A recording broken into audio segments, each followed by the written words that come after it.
বাস স্ট্যান্ডে দাঁড়িয়ে চায়ের স্টল থেকে এক কাপ চা নিয়ে চা খাচ্ছি। প্রতিদিন অফিস থেকে ফেরার পথে বাসে ওঠার আগে এক কাপ চা খেয়ে তবেই বাসে উঠি। বিকেলে অফিস থেকে বেরিয়ে এক কাপ চা না খেলে মেজাজটা ঠিক জমে না। হঠাৎ করেই আমার অনতি দূরে দাঁড়িয়ে থাকা একটি মেয়েকে দেখে অন্য একটি মেয়ে বলে উঠল, আরে তুই রত্নদীপা না? চিনতে পারছিস আমাকে? এমন কথা শুনে রত্নদীপা নামের মেয়েটি একটু ভেবে নিয়ে বলল, সঞ্চিতা। আরে হ্যাঁ রে বাবা, হ্যাঁ, কতদিন পর দেখা। কথাবার্তা শুনেই বুঝলাম দুই বান্ধবী। অনেকদিন পর দেখা হলে যা হয় আর কি। আমি চায়ে চুমুক দিচ্ছি আর ওদের দুজনের কথা কানে আসছে। দুজনে বেশ জোরে জোরেই কথা বলে চলেছে। আশেপাশের মানুষের কানেও ভেসে আসছে দুজনের কথোপকথন।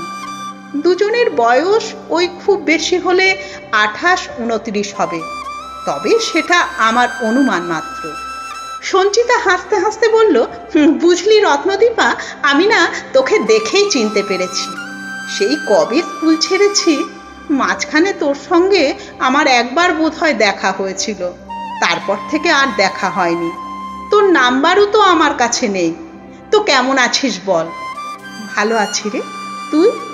আমি বিন্দাস, আর বলিস না। এই তো কদিন আগেই অস্ট্রেলিয়া থেকে ফিরলাম। বছরে একটা বিদেশ ট্রিপ না করলে হয় না। আমার তো বিদেশ ঘুরতে দারুণ লাগে, শুধু আমার একার নয়, আমার বরেরও।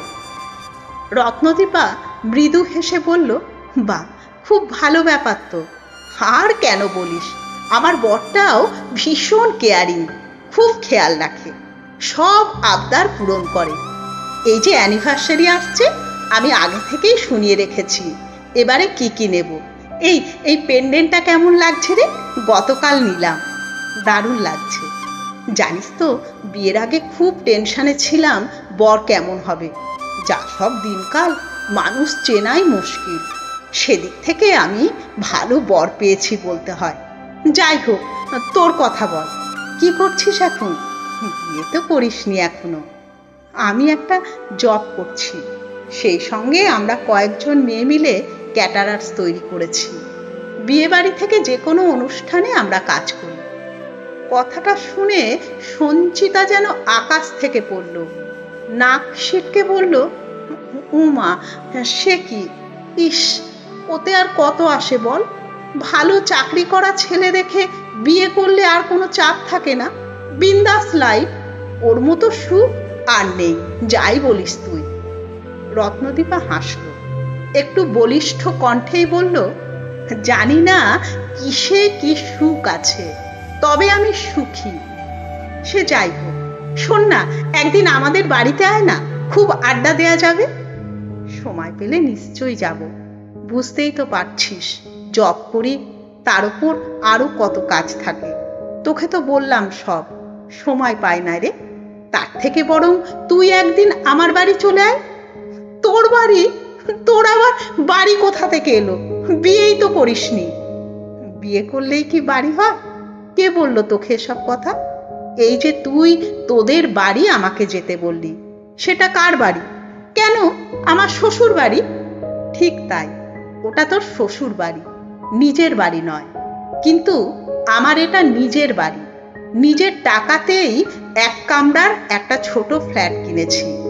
চাকরি করছি, আর একটা বাড়ি না কিনলে হয়? সময় করে চলে আয় একদিন। কথাটা শুনে বিবাহিত মেয়েটি মানে সঞ্চিতা যেন একটু হোঁচট খেল।